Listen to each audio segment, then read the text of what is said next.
Kalau ada yang susah ekonominya, baca wailul lil mutaffifin. Talai pengupu wailul lil mutaffifin pada sholat duhur dan sholat asar. Koto merejing ekonominya.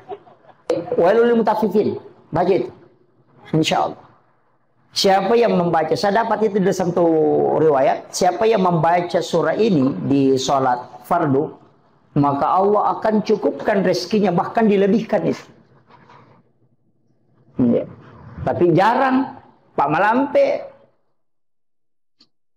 panjang. Tapi itu di sholat duhur dengan sholat asar. Bisa diamalkan itu Pak.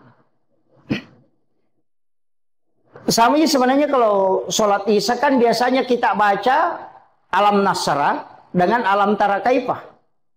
Itu biasa dibaca alam nasra, alam tara kaifah, ada juga baca alam nasra baru lila fi Quraisyin. Kenapa alam nasra di waktu isya? Lila fi Quraisyin juga kadang dibaca. Karena orang yang membaca dua surah ini itu tidak kena taun. Penyakit yang dikirim malam hari itu tidak kena dia.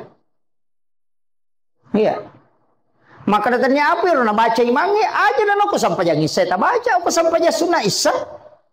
Kalau sudah ki sholat isya, sholat sunnahnya itu kita baca. Kan begitu. Nah, itu kuncinya Pak.